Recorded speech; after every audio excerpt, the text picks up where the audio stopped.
Welcome to The Confident Performer, the only podcast that guides ambitious, driven performers and entrepreneurs to show up authentically and confidently, both on and off stage. If you are ready to make an impact in your life and community and start living your most amazing, empowered life, you are in the right place. You already have what it takes to make it. You just need to see it. And I'm here to show you how. You ready? Let's go. Hello, confident performers, and welcome back to the show, episode 15 of The Confident Performer. This one today is all about habits. And I got to tell you, one of my most kind of inspiring, beautiful humans I get to watch very closely and look at every single day that's always inspiring to me is my man. And I have mentioned before, I was going to bring him on when it's absolutely relevant. And yeah, so Ted King, he's joining us today. Go ahead, say hello, Ted King. Hello, Ted King.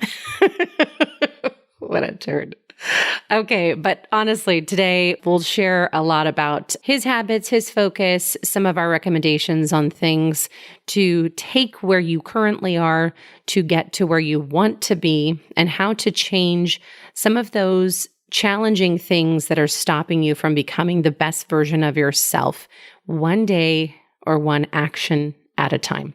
So, all right, well, you can talk. I can tell that you're raring to go here and you have all the energy and tidbits to give all the people. But first and foremost, just talk a little bit about who you are, what you do, all your bits. Well, thank you. I'm a lot more introverted than you are. I'm not a public personality or anything like that, but my name's Ted King, and I am a full-time police officer and have been doing that for the last 20 years. And prior to that, the previous 5 years to that, I was in the military. And prior to that, I was in junior college and then high school. And yeah, so that's about sums it up. I mean, there's a lot that's gone into that, and I think that we're going to talk about that a little bit. But yeah, when it comes to building habits and building a pathway toward a goal, that's something that I've got a little bit of experience in, as do a lot of people. But my current position, I command our training division at our local police department. And so building pathways toward goals is really something that we've had to make kind of systematic, to where it's repeatable and where we're able to measure it and define objectives and reach those objectives and, build metrics around it and all that fun stuff. So with all that, I have a little bit to weigh in on. Yeah, to shed some light on that. Yeah, your bio actually on the website is very good. Captain King grew up in Bakersfield, graduating from North High, which is great, attending Bakersfield College. You did reference the Army, which was great, 1st Armored Division there, and later in European Command. After 2 deployments to the Middle East, returning back to Bakersfield, that's when you started with the police department in 2005. You worked your way through multiple assignments, including patrol, special enforcement unit, and SWAT. So before you promoted to detective, you were assigned to a robbery homicide detail. You sergeant in 2015, took assignments in patrol, special enforcement units, and violent criminal apprehension team. And we'll talk a little bit about that later. And then the robbery homicide detail. I know you won't say all of the words that they say on here, so I was going to say a little bit more just so people can kind of get a basic overall idea of just how intense it kind of goes. You were promoted as a lieutenant in 2020 as watch commander on patrol before moving to the position Special Operations Group. Captain King promoted to his current rank in 2022 and was selected to command the Field Services Division. Captain King possesses a bachelor's degree in business and a master's degree in emergency management. It references that you're a graduate of the California Association of Tactical Officers Strategic Leadership Program and Leadership Bakersfield Class of 2022. It says here you enjoy getting out in our community and activities such as hiking, scuba diving, hockey, and fishing with friends. And I don't know why the sentence didn't go on and say hanging out with your lady all day, every day. I put that on there and they cut it. I don't know why. Sorry, too long. Sorry. Yeah, they were like, no, we're going to cut that at Friends. That's enough of that. Okay, so I did want to give the listeners a bit more of the behind the scenes of, okay, why is this person coming in on the show other than the fact that he belongs to me? And no, but I think he's just the most inspiring as far as really being dedicated. You will wake up. I mean, we've had long nights, long work days, adventures, and you will wake up your same time every single day and hit the gym. Right. And I mean, I've seen what the gym looks like in the morning. I think I maybe smelled the air one time in the morning. When you fell asleep there the night before. How did I get here so fast? But the routine works for me. Yes. It really does. And I know that that's mainly what we're going to talk about today, but I find that having the routine is comfortable to me. Yeah.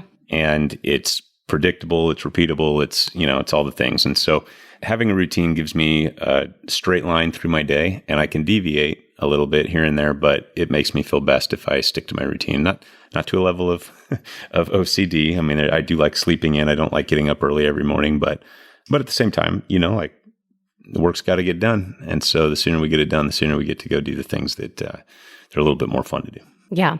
So knowing that especially you're in kind of overseeing a training division now, I talk a lot on this podcast about being prepared, being ready, really kind of training for the job that you want, and not, necessarily just kind of staying put in your skill level, but really up-leveling your skill level, increasing your strength, increasing your stamina. How important do you feel that actually is? I got to ask, like in what capacity? Like physically or physically, mentally? And if you've ever listened to the podcast, what then podcast? This podcast is called. I'm kidding. I've listened to it. I've thumbs upped it. Oh my gosh! Don't get jealous. I gave it 5 stars. You know what? You're sleeping in the garage. Okay. No, but really, again, it's geared toward performers, but you know how I feel. I really feel in some way or another, we're all performers. And especially when we are operating at high levels, and especially when you think about, when you have a SWAT call out and you are the SWAT commander, you're the person in charge, you're the one who says, you go here, you do this, you do that. That is some high intense kind of just overall all-encompassing mental capacity. And I really feel like that takes crazy preparation, not only from your entire life and your past life and your, skill set, but that's a kind of that high functioning level of, talent or intensity that I'm talking about. How important do you think that is? That's where we perform, right? And I'm not the SWAT commander now. That was a few years ago, but the men and women that do that are, there's a different focus, but it's not really any different than anybody who's participating in their event at the top of their game.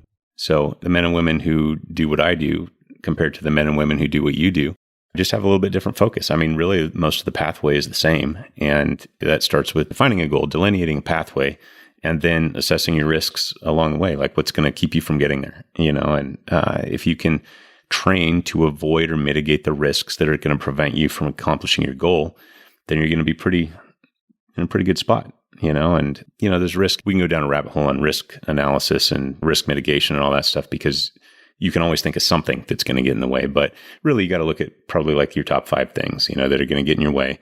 And whether that's internal to you or external, through your environment or, whatever, it's just something that analyze it, check in every, couple months, year, whatever's relevant in your profession, and see if those risks are still the same and start training. It doesn't mean that every day you have to get up at the same time and do X amount of sit-ups and push-ups and all that, unless that's something that you're going to combat specific risks for, right? So if the risks change, then the performance has to change and the training has to change so that we can be optimal whenever we get to game day. Yeah. Game day. And really game day, I kind of look at like for my performers is that like day of the audition, the day of the show, y'all, like whatever it is where it really is stuff that they've been working, they've been training, they've they're trying to not only manage their mindset, but really kind of manage their stamina. Anybody who's done like a performance tech week knows that you start on a Monday and you usually play through Sunday. And you are singing, if you have 20 songs in a show and you sing that 7 times a week, it's a lot. It ends up being a lot. So that overall stamina, that overall training is so important. So I push that, just the overall concept of just being prepared, being ready as much as you can all the time. What inspires you to be so consistent, so constant, and really truly be so disciplined, like in the way that I get to see you? Not everybody knows you personally the way that I do. So, hearing your resume, hearing some of the things that you've done in your life, what encourages you or wakes you up in the morning or drags, your beautiful body out of bed and gets you going? I think that it is experience, first of all. The results are going to speak for themselves, right? And if the more we get the results that we anticipate and desire, then the more we're going to stick to the program or the pathway that brought us to those results, or made those results attainable. So, I've seen you during your tech weeks, and I've seen you during performances and the repeated shows and things like that. And I know how, or at least I can observe how taxing it is, both physically and mentally. And it's not any different than the things that we do. Like I said, it's a different focus. It's not a different level of effort or a level of participation. But I think that, like I said, I've been doing what I'm doing for 25 years.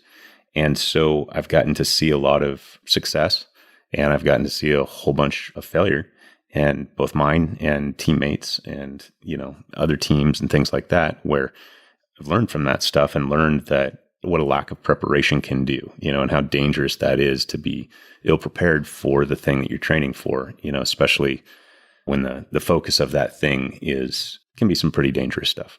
Right. I mean, and dangerous definitely for us, like when we're on the stage and we're singing songs and it is the danger zone, highway to that danger zone. Oh, I love that. Yeah. Go ahead, sing it. We're going to save you all, actually. We're going to keep moving. Don't sing it? No, don't sing it. We don't have the rights for that. So with this, I really kind of want to talk about some of your best advice. Like, what's been some of the greatest advice to kind of get over the mind clutter of the feelings that come along with, well, I want to lose weight or I want to train every day, but I just get so overwhelmed, or my time management is weird? Or is there anything that your mind says, okay, there's that experience level, there's those goals, just what you want to do. What does your mind say around feelings? Well, is this a clean podcast? Yes. Okay. Well, then I can't tell you what my mind says about feelings. I think that there's a lot of opportunity for perspective shifting when it comes to feelings. Legitimate feelings are necessary, but feelings come from an emotional part of the brain that is not always the healthiest to let drive the car, right? So I like more of the stoic style, where it's a little bit more intentional, and it's probably the cost or the trade-off is probably a little bit more robotic. It's a little bit less highs and lows and a little bit more consistency, which I will admit is not always the healthiest. And certainly, for an artist, I'm not an artist, but I would imagine that for an artist, delving into the feelings and the passion and things like that, there's probably more room for that in your area of expertise.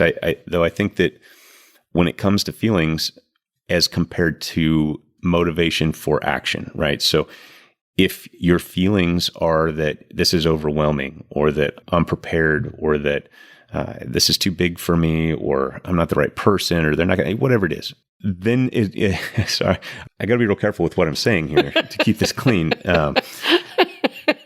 Then don't listen to it. You know what I mean? Take some other action. Be bigger than that.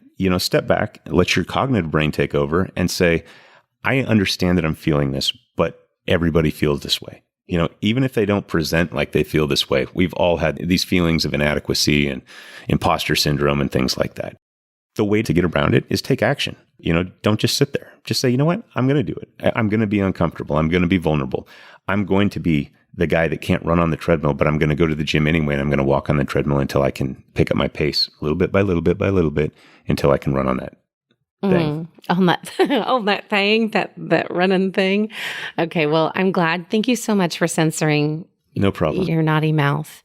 So really, truly, thank you. I do appreciate your adjustment. So I watched this thing with Layla Hormozy today, and she was talking about that the way to control her emotions is by controlling her behavior, and her emotions follow. Where it's that mindset that she's like, I'm not going to just lean into the emotions. I'm not just going to let the emotions, like you said, drive the car. I'm going to let my behavior, like, hey, I'm going to hit the gym at the same time every day. And her, emotions tend to follow that behavior as like, hey, I'm happy I'm here. I'm not regretting this workout, all that kind of stuff. So, yeah. Yeah. I think that discipline is a choice, right? Mm-hmm. Motivation is more of an emotion, or a feeling, and you can listen to people who have a lot more experience about that stuff, talk about that, till the ends of the earth. But the fact of the matter is that if you can have the mental strength to say, I'm going to do a thing I'm uncomfortable with, and it's okay that I'm not good at it, then that's really a superpower, and that you can then take that and become good at a thing, and one of the things that kind of really helped me was public speaking. Like I said earlier on, I'm introverted. I really don't care for public speaking. I don't like getting up in front of people and things like that. But I've found out that that's my job. You know what I mean? You can't be afraid of public speaking and stand in front of a SWAT team and say, this is what we're doing and this is why we're doing it, and go forth and conquer, right? You can't be the meek guy. You can't be the guy that doesn't want to participate. So where I'm going with that is that what it took me a while to wrap my mind around is that people don't necessarily want to see failure, right? They don't want to see somebody step up in front of them and flub their words or anything like that. They're not waiting to see what bad you do or how poorly you do. What they're waiting to see is the goodness that comes from you, and that if you can get up there and understand that it's okay to trip up. It's okay to not have the perfect words or whatever, as long as your intention's pure and you're, ultimately you have something to say. Nobody wants to just watch somebody that talks, around in circles. But if you have something worthwhile to say, and you're informed on your topic and things like that, then people are going to listen, and it took me a while to get through that. Like I knew that I would give people the time of day when they were up and talking. But for me, I was scared to get up there, even though I had something to say. And really, it just kind of, again, I go back in my own head to that was one of the things in my mind as a, catalyst to it, I guess, that where it was something that was at first uncomfortable. And then I said, you know what, I'm going to get up there and I'm going to talk because I've got a thing to say or because I have a job to do and people are counting on me. And by doing it over and over, kind of like your friend was saying, by enforcing that behavior and really emphasizing that behavior, I should say, then I kind of got over it, and even though it's not my natural tendency, it's a skill that I've learned and I'm able to get up there and talk without too much trepidation. So anyway, like I said, there's lots of examples of that and lots of people do it a lot better than I do. But the point is, if you're okay being uncomfortable, then you can overcome pretty much anything. Yeah. And to your point, I really kind of encourage each one of the artists that I work with that being afraid and doing it anyway, that's what builds you, that's what makes you, that's what shapes you. But it also, I always encourage them to expect it to be hard. That if it was easy, everybody would be doing it. Everyone would show up to do the thing that you have these big dreams to do. And that there's so much power in that. And I look at, and I kind of shared this analogy with an artist the other day, that those feelings are, I kind of looked at it like a waterfall. And it can rain down on you, and it can be super heavy in some spots. And it can be like, hey, there's a moment of relief here if you step to the right, or if you breathe a little deeper, or, just kind of change your positioning. And really, it's that mental positioning on how you're feeling. Like, I'm doing a hard thing. I'm showing up for myself. My dreams are worth it. That's one thing I always say on the podcast, is that people's dreams are absolutely worth it. If not, they just die inside them. And the world needs people to show up in good ways on the constant, on the regular. And that is, I think, such a big deal just in the work and performance and showing up and being really, truly being a confident performer. So as far as one of the best habits you think that you have that feeds you, fuels your life, and makes you stronger and better, what is it? Real quick, before I answer that, I think that if anybody can I was forming a thought as you were talking. Yeah, well, this better be freaking good. You better go back in time, Ted King, and rip this up into a really good flower and fruition of goodness. Yeah, I think that if anybody can be willing to do more work than they really think is fair, take on more than they think is fair. So, and what that looks like is I wasn't given, this exact opportunity or maybe this was somebody else's responsibility, or maybe I'm just kind of throwing this out there in a performance or something like that. This other person was supposed to do this, but they're not performing. So I'm going to step in and take over that responsibility as well. If you can adopt that mindset and you can adopt a little bit of a chip on your shoulder, like, I don't care what people say, I'm going to be good enough. And then you tie that into that ability to be vulnerable. I think that, kind of going to your question, anything that you do that can enhance that or emphasize those abilities, I think that those are going to be things that people really, those are going to be the habits, those are going to be the behaviors, those are going to be the mindsets that really get people from, point A to point whatever it is that they're going. As far as for me personally, the habits that I really try to emphasize on my day-to-day, I get up early and I work out. I try to get a workout in first of all, because that's something that is an investment. It's an investment in myself. I'm not always killing myself. I'm not always, I don't know. I don't always have it super pre-planned what I'm going to do, but I'm going to get up and do something. Yeah, because you're super strong and tough though. So if people see you, people see you, they get, whoa, dang, he's super strong and tough. Well, so I have to share this though. We do a mentoring project together, and it's actually really cool. Ted is one of our civic artists on this grant that we were given from Cal Arts. And it's very, very cool. You came in, you got to speak with the kids, you got to share a little bit on some social justice things. And it's always so fun because one of the first questions is, how much can you bench press? Or like, how often do you work out? Or do you ever eat bad food? And it's funny because I know your habits and stuff like that. And I know you're an adventure worker outer. I know you're an adventure eater. I know you live your life. You're not one of the people that like lives in crazy deprivation mode.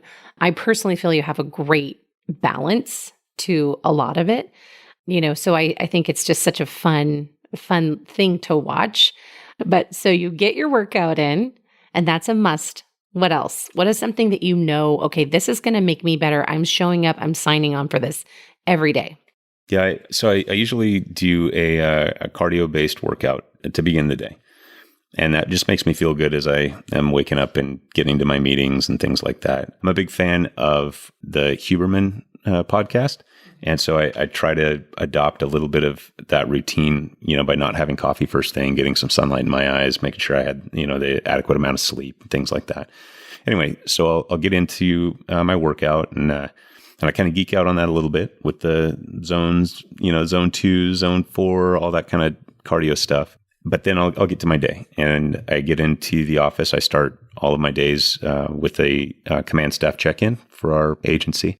And we get to catch up and see what everybody's doing for the day, what all the divisions are doing. And then from there, it's going about interacting with my assigned folks. I like to say my people. They're not obviously actually my people, but they're the people that I work with. And they're the people that actually do all of the work. I just get to essentially watch what they do and make some decisions and sign the purchase request every once in a while. But I'm lucky because where I work at our particular police department, all of our folks are hand selected to be part of our training division, and so they're really folks that have set themselves above some of their peers. And while we have a lot of great people that work all over the place, the people that I work with they're super cool. They're really engaged in, the wellness. They're really engaged in training. They're really engaged in the overall philosophy and the vision of the police department. They're engaged in taking what the community expects of the police department and building processes that are going to make our officers that, as opposed to just the officers saying this is what you get. So anyway, where that comes into your question is that developing just this emphasis on the type of person that I want to be and how I want to interact with those people and how I want those people to interact with trainees or with the community or with subject matter experts that are coming in to provide training or, whatever the topic is.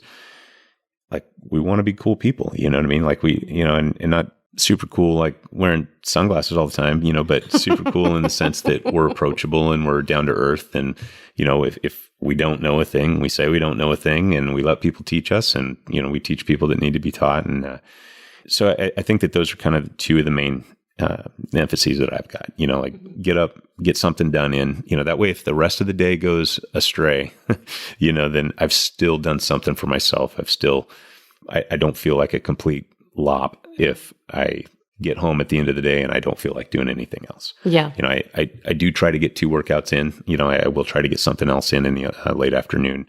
It's more of a resistance training type thing. Do you hear that, folks? He said he gets 2 workouts a day.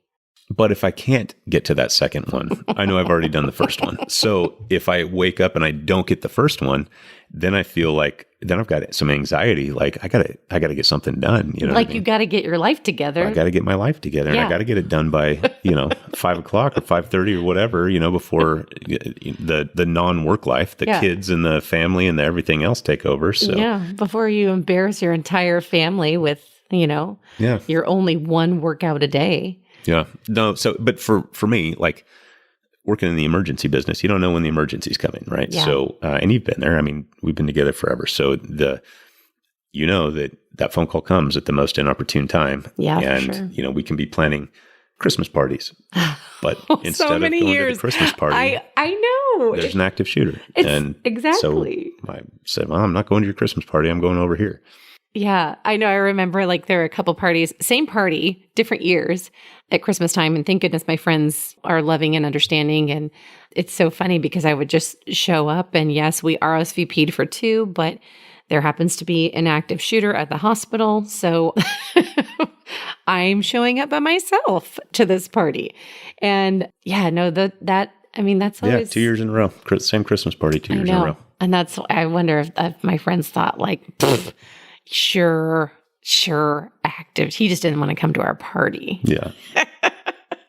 Nice one, Ted. Thank goodness the news covers it too. But I always admire that. And when you reference the people in training, for example, that there are some of those people that end up standing out and kind of setting themselves apart.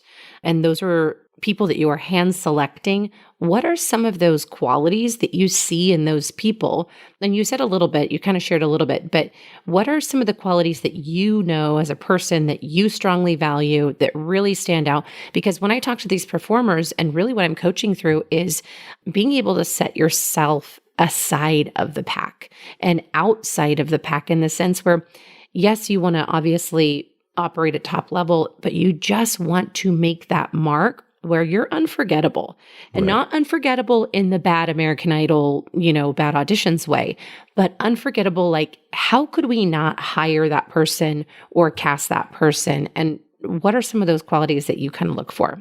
Well, I think the first quality that I look for, whether it's in training or special operations or anything like that, is work ethic, right? So work ethic is something they have to have.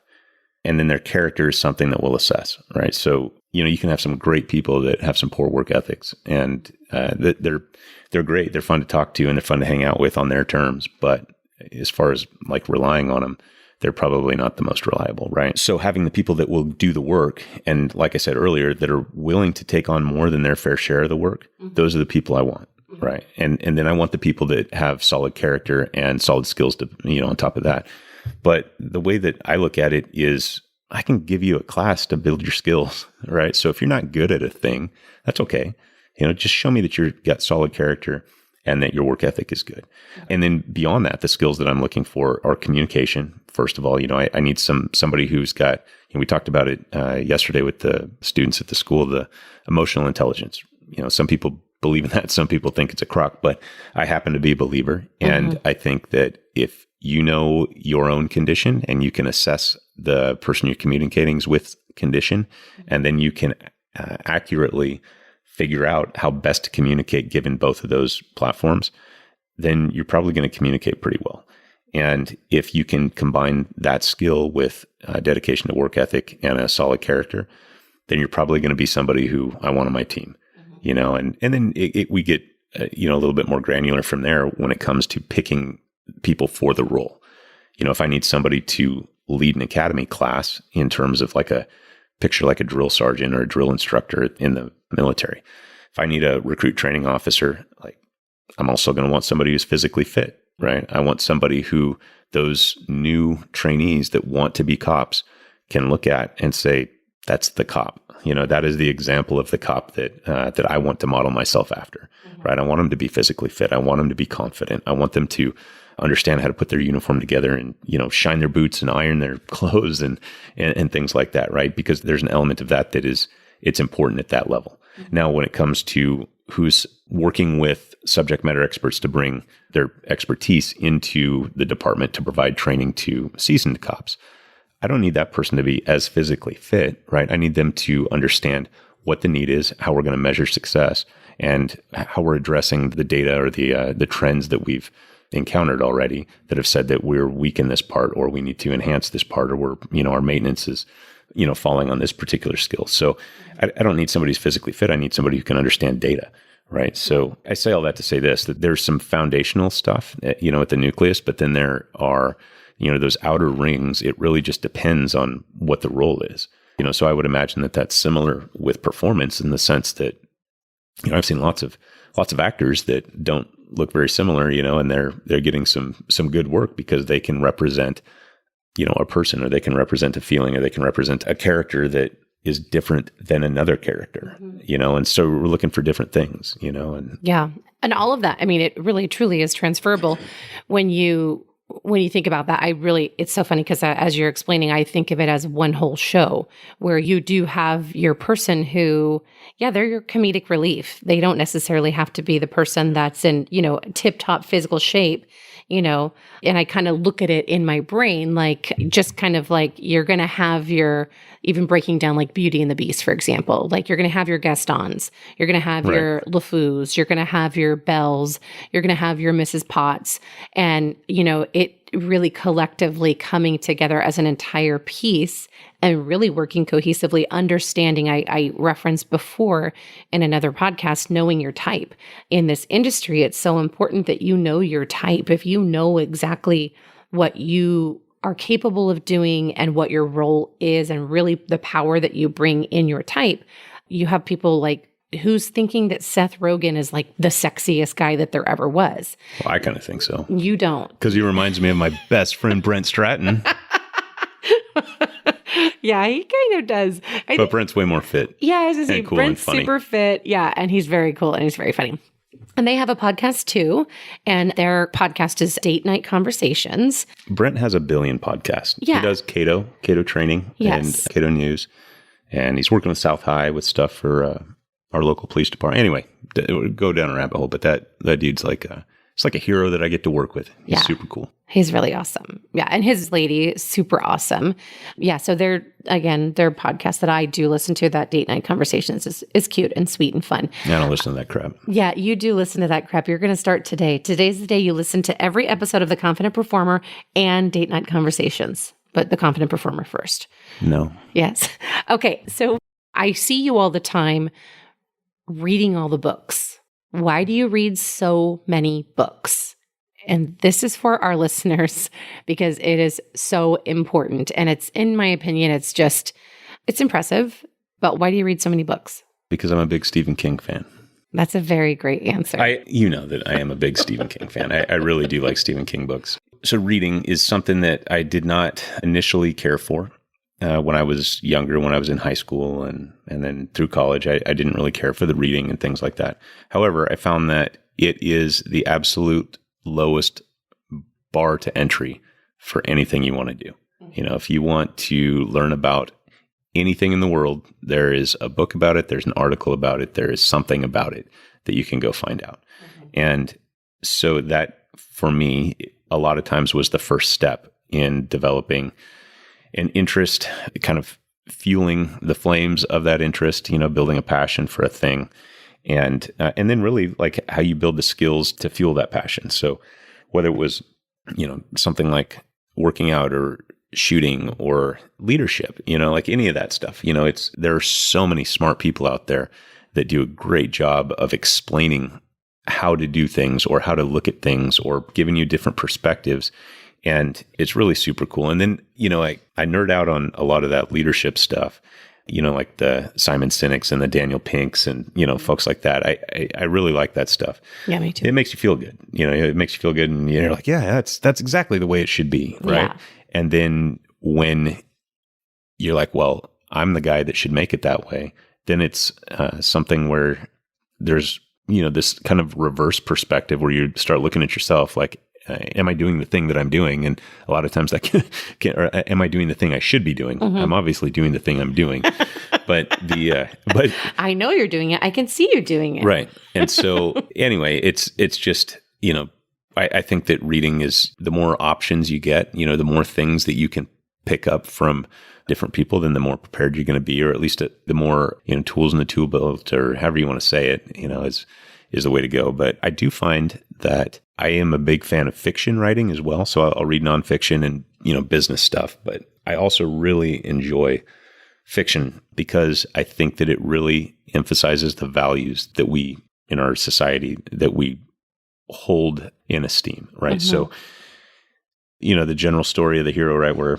they encounter a thing that they're not prepared for and they experience some sort of failure, but then they go on a journey of self-awareness and improvement, and then they come back and they face that thing again, and now they overcome it, and then after that, life is better, right? So like that's kind of the general theme of most stories, and I think that there's a lot of value in that, and I think that there's a lot of value for real life when you're identifying with a character in a story, and you're realizing that that character is, using this value or that value, or to get through a thing. And you can really overcome a lot of adversity by identifying with that stuff, and not just that character, but how you do it. Right. Is it important to have some dedication, right? Yeah. Is it important to say, I might get a little bit hurt, but it's not going to kill me, or is it important to say, this thing is so freaking important that I'm okay with it killing me, and, like I said, it's probably a little extreme, but a lot of the men and women that I get the honor of working with, they absolutely would lay their life down for other people. And so finding ways to emphasize those values is essential to the job that we're doing and some of the training that we bring in and, things like that. And so like I said, going back to the book side of it, I really like that thing, mm-hmm. And it's honorable, and it helps, I think, solidify the decision-making and some of the characteristics and things like that of our men and women that we have. And it's not just unique to law enforcement by any means. It can be with anybody, like most people that I have close contact with on the daily had that before they came. They didn't just develop that now. They were super cool people that were ready to dedicate themselves to a bigger cause before they signed up. Mm-hmm. The ones that weren't generally don't make it. Right. So anyway. Yeah. I like that. And then you do a lot of crossword puzzles too. Yeah, I like crossword puzzles too. Why do you do that? Well, I do crossword puzzles because I was in band. It's not really the reason, but I was in band and I do crossword puzzles. Those things are both correct. I do like saying to you, and you've heard me talk about this, but I love nerds, right? Because I was a nerd, and I probably still am a nerd. I actually think you are still a nerd. And that's fine. As you become an adult, you embrace it. Yeah. But there is an element to that where it's, I think, super cool because I guarantee you've got performers that are listening to this that are in high school or they're in a, like an entry level position mm-hmm. where they're feeling like I don't really fit in. Right. And I'm doing these things to either stand out or to not be seen or whatever else. But down the road, like if you're okay chasing the butterflies, right? If you're okay, like that feeling that gives you butterflies, you're okay stepping into that. Mm-hmm. And you build yourself a routine that helps you balance that and helps you accomplish your goals through that. It's okay. You're gonna make it, Right. And there's like, it's okay if you were nerdy or you were not cool or whatever. Like, I'm nerdy now and I love it, and when you become an adult, you can lean into it. And it's funny because the irony is the more you lean into it, the more people think you're cool. Yeah, absolutely. And I think that's part of that's what's so endearing. I ran into someone, a couple months ago, and I said something about you laughing and you joking, and someone's like, he laughs and jokes. And I was like, oh my goodness, all the time, just a joke a minute. And they're like, I don't even think we've ever heard him talk. And I forget that you are, a certain way with me, obviously at home and in your comfort zone completely, and that you are, on at work in a lot of times. And because you are truly an introverted person, you're not the same all the time. And I actually think that's so cute and so funny. Well, I'm hilarious. You are hilarious. You really are. And I'm honestly, so I'm going to have you on a lot more so we can talk about just busy. A lot. No, you're not busy. You're just all in the other room. Get in here. No. One of these concepts, though, I really liked, again, like I was talking about the Layla Hormozi today, her husband is Alex Hormozi, very, very successful and, super big YouTube following and, big on the YouTubes. But one of the things I admire about them as a couple, I think they're similar, or I guess maybe we're similar to them or they're similar to us. I don't know. We're probably old enough to be their grandparents. But she referenced that she loves having a strong partner that she's able to grow with together. So something that you put a strong emphasis on, growing independently, but together.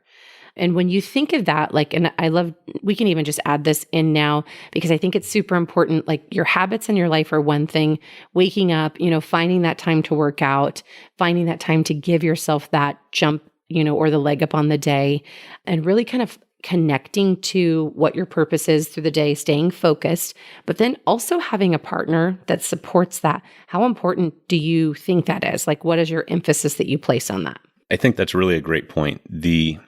There is a lot of value in partnership. You can always accomplish more than the sum of the parts, right? We all heard that saying.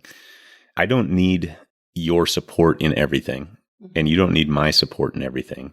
There are certain things that we need support in. I mean, we certainly don't need to work counter to each other, but of course, the way I envision it is that you walk your own road and I walk my own road. And when those roads line up, it's when we hang out, and that every once in a while there's hey, I mean, obviously I like going to watch you perform and things like that. So, I mean, there's support in that sense, I suppose. But I love that you're a badass lady that does what you do. And you don't need me to be there like, oh, it's okay. This is this and this is that. And there's not a lot of that, and I don't need a lot of that as well. So like I said, I'm not saying that you can never have that. There are times that both of us need that, and there are times that the harder that you work and the more you extend yourself, that sometimes it comes crashing down and you're like, man, I really screwed up, or I really didn't feel adequate on this or whatever, and we need our partners just encouragement and support. And we need them to put us back up on that horse so that we can keep going. But at the same time, I don't need you to make me happy, right? You really can't make me happy. You can do things that I'm happy about, but I make myself happy. Right. And I know that, you and I have talked about this, so I'm not saying anything you don't know, but for the listeners, that is something that we've talked about, and we've really kind of worked our way to where we have a kind of a good balance, at this point where, there's at the beginning of any relationship, there's some feeling out and, expectations and things like that. But I think that we've worked through to a certain point where you're pretty independent and I'm pretty independent, and that just works for us. Right. Really and does. we can be great on our own, but we can be even better together. And there are times for both. Right. And there's certain things that come to mind, like when you're in the past, when you've talked about, stuff that you would talk about with your girls, your girlfriends. And they're like, nah, that's girl stuff. I don't want to hear about it. And I don't really talk about the guy stuff, and it's not a thing of hiding. It's like, I'm not interested in talking about that crap. Go find a girlfriend to talk to for hours and hours about some stuff that I don't care about. And I'll talk to dudes about things that we talk about.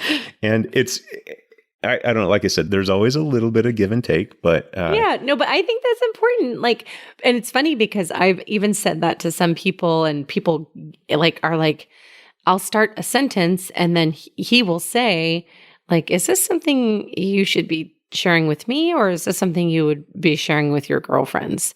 And it's like, oh, let me evaluate this. Is he going to want to listen to this 10 to 15 minute story about how this one girl did this thing and then this happened? 10 to 15 minutes is the intro to the story. And your attitude is bad and incorrect. But the thing is, if the expectation is a certain thing and I'm not going to be able to provide that expectation, but it wasn't really thought about ahead of time, then it's really an effort that is going to be better served somewhere else. Right. Right. But And so I've grasped that. And that's so fun is like even kind of learning that is that growing independently together and having someone that actively supports your habits.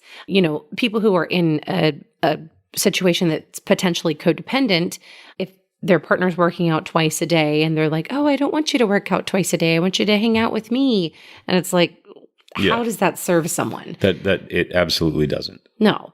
And so, to that angle, it's kind of why I'm really want to encourage people that if okay, I have a focus, I have a goal, I have a plan, and you have a partner that actively supports that. Like even when you say, go and be your badass lady self. And there are times like that I don't even necessarily, not that I don't ever want you there all the time, but there are times that I'm just working so hard that I can't even focus on the matter of you being there. So it doesn't even make sense for you to be there. Yeah. And those are the times that I don't want to get in your way. Yeah. You know what I mean? Like I don't want to detract from you or get in your way or anything like that. But I think that what it comes down to for your listeners is understanding your resources. Yeah. Because, obviously you're my greatest resource, when it comes to support and being able to interact on multiple levels of what I may or may not need or whatever.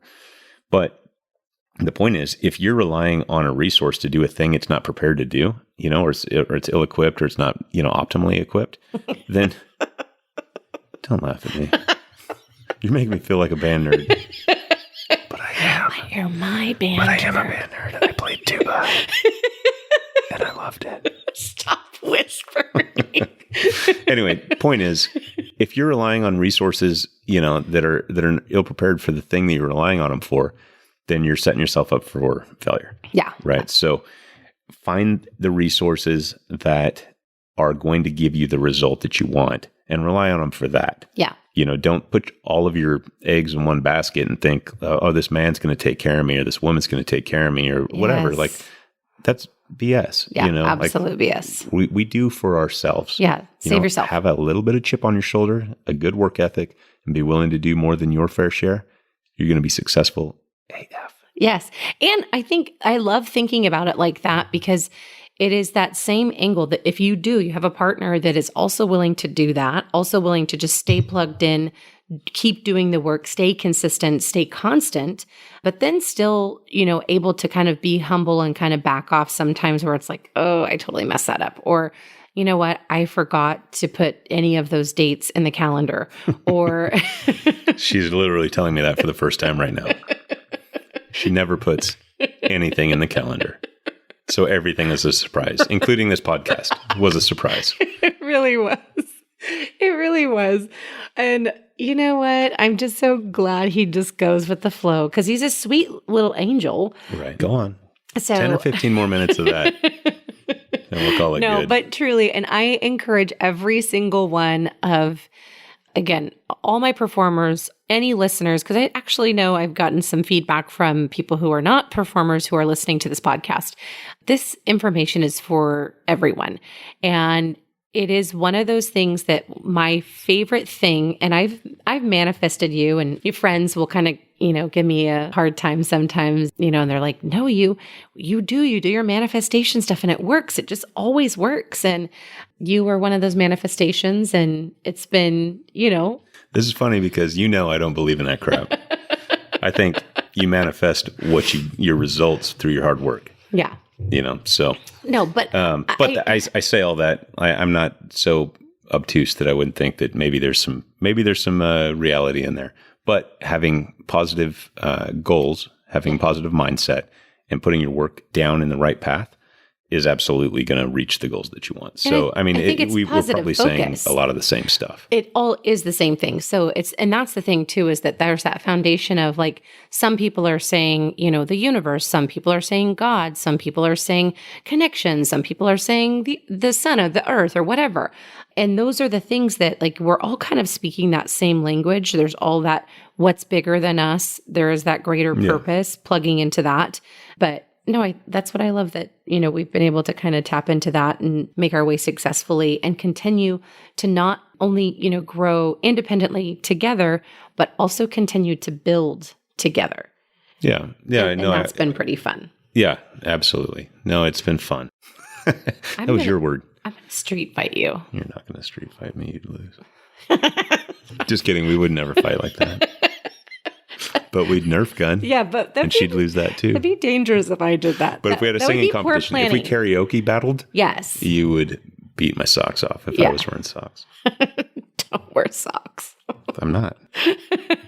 But okay, if you're going to give your final for like, hey, focus on good habits, focus on blah, blah, blah, what is it? What do you say? What do you say, Mr. King? I don't know that it's a final, but I would say invest in yourself. Invest in yourself. And if you're not good at a thing, just start doing whatever it is that, crawl, walk, run, right? So if you're not good at the thing now, learn about it, start down the path, see if it works for you. And if it does, great, dedicate yourself to it. Mm-hmm. If it doesn't, screw it, go do something different. Mm-hmm. And I say that like at some point you're going to have to find something if you want to be of value to somebody. Mm-hmm. And anybody who's a performer wants to be of value to somebody because they, are looking to perform in a thing, right? So I would just say that, like be of value to people, be of value to yourself, invest in yourself, whether that's, a low bar to entry, like reading a book, or if it's, something a little bit more process driven, like developing procedures or, developing a habit or a routine for yourself. I think that all that stuff is super healthy. And I find for myself, I realize everybody works differently, but for myself, having that routine makes me feel good. It makes me feel like I've accomplished things, and that feeling of accomplishment works to keep the habit going, right? So as, the chemicals in my brain say, Ted, you accomplished a thing today, so now you're able to go do, right? I feel like regardless of how the doing goes, I know that I've still done something for myself. I know that I've still accomplished a thing. I still feel good about myself. And I know that when I go to sleep at night and I wake up tomorrow and I get to do it all over again, that the first thing I'm going to do is going to be a success, because I'm going to make it a success, not because it's easy, but because I'm going to dedicate myself to doing it. Mm-hmm. I love that. That's so, so good.